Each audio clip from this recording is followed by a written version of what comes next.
So let's talk pivot tables now. We've got our example data set that we've been using for the last few sessions.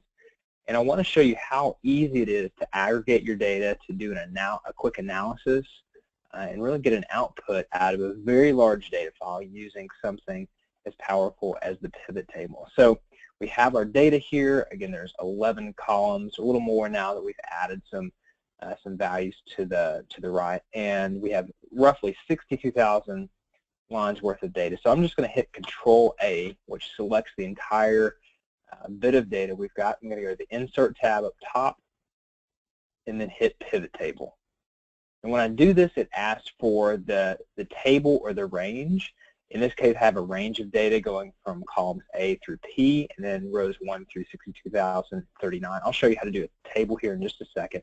And then at the bottom it says, where do you want this to be located? In this case, we want a new worksheet, so I'm just going to press OK.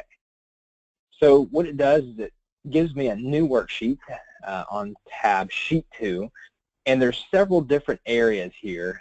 This is the new Microsoft Excel version of pivot tables. There's a classic version, and if you prefer the classic version, if you've messed with pivot tables before, you can just simply right-click, go to Pivot Table Options, and then there's an option under Display where you can check classic pivot table layout.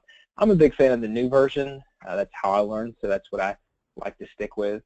So off the top, there's 4 main areas. There's filters, there's columns and rows, and there's values. They're exactly how they sound. And so in this circumstance, perhaps we want to look at the destination cities and the weight for Walmart shipments. So I can just simply select destination city and drag it under the rows. So it shows all destination cities in my file. Next, I need to go to my Walmart column, and if you remember from maybe some sessions prior, we have a 1 marking the shipments where they're going to Walmart. So in that case, I want to go up to my filter, and I drug that column into this filter. I just want to select 1 because that indicates the shipments that went to a Walmart. And then I want to finally take weight and drag that under the values area. And what that does is it defaults to sum. Excel gives it its best guess. Sometimes it's a count, sometimes it's a sum, and in this case it gives me a sum. You have a lot of options though. You can always hit this little drop down bar and go to value field settings. This is where you can change it to whatever you want it to be. So it guessed that I wanted a sum. I could change it to a count, which in this case would just give me a discrete count of the number of shipments going to each destination. But I want a sum, and I'm just going to retitle it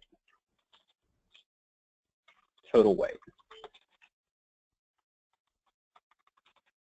Now, I can also change the number format. In this case, I don't want to see a lot of different decimals, so I'm just going to click on number format. I click on number, and I can select fewer decimal places. I like the 1,000 comma separator, so I'm going to press that. Press OK, and my numbers update.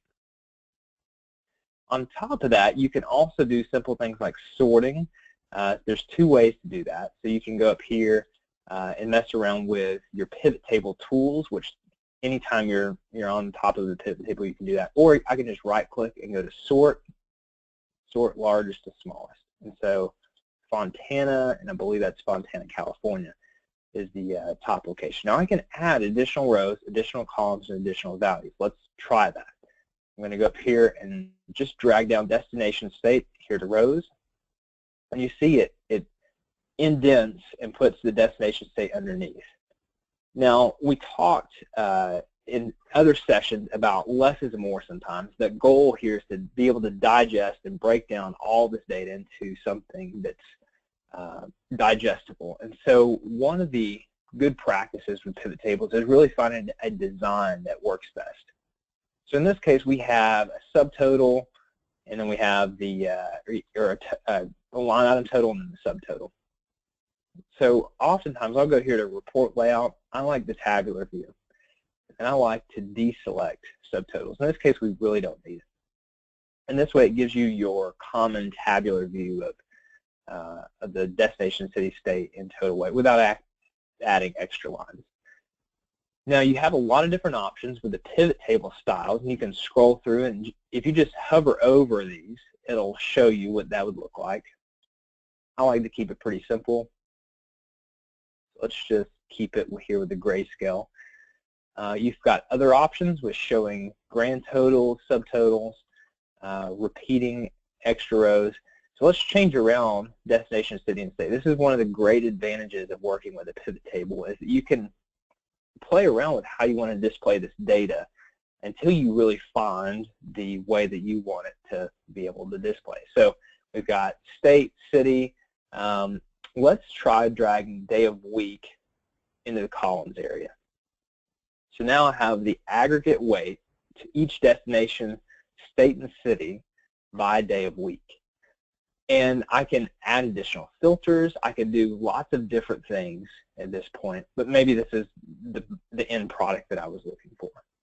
Now I want to show you one other cool trick with pivot tables. It's called slicers. And essentially slicers are just nice buttons to press that are filters.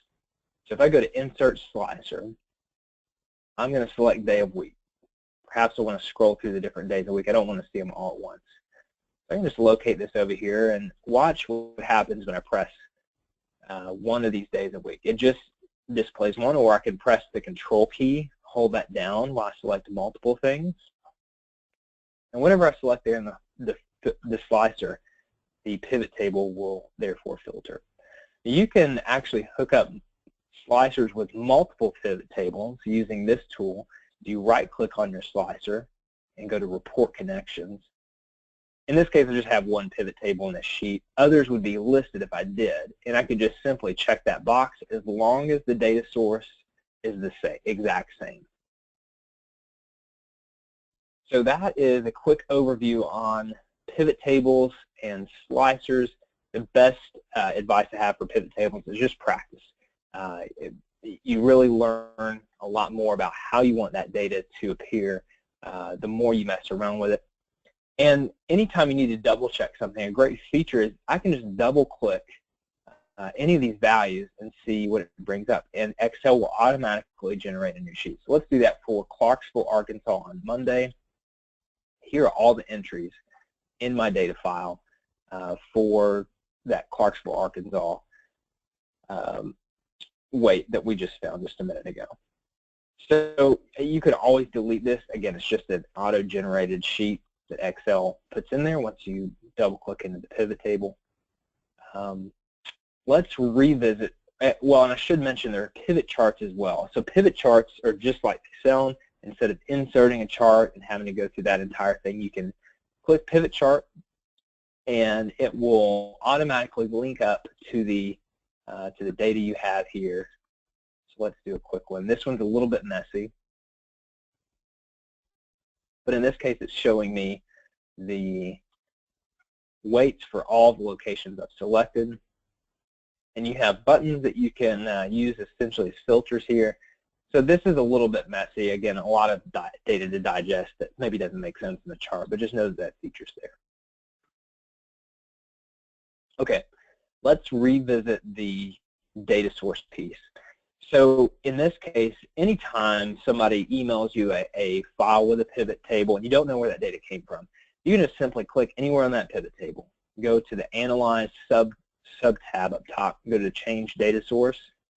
We're not actually changing it, but we're getting a sneak peek where it's coming from. In this case, we define it. We know that it's from the Example 3 tab in the range A1 through P62039. Now, that's a very defined range. If this is a data set that we intend to continue to add to, then one thing we may want to do is turn this into a table. Now, you turn it into a table by selecting all the data. In this case, I'm going to hold down Control A, select all of my data. I'm going to go to the Home tab and Format as a Table. I'm going to just pick any style that I want, and here's the range that we're starting with. Now, you see this pops up at the very top. There's a Table Tools sub-tab, and we can define the table name. We'll say Table for Pivot. So I type that in. So anytime I add on to this table, add rows or columns, Excel understands it's all part of this table name, table for pivot.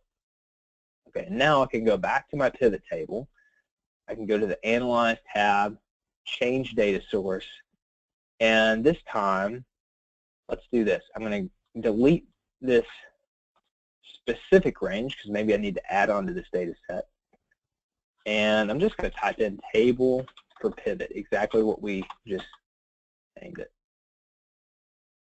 And there we go. It automatically recognizes that data is from there.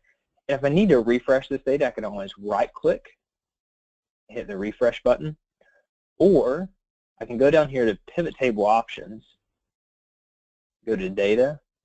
I like to check that refresh data when opening a file. That's usually a good practice, and press OK. So there's a lot more options under the pivot table options tab that you may want to get familiar with. Things like not changing the column width every time the pivot table updates. Things like that that are helpful to know.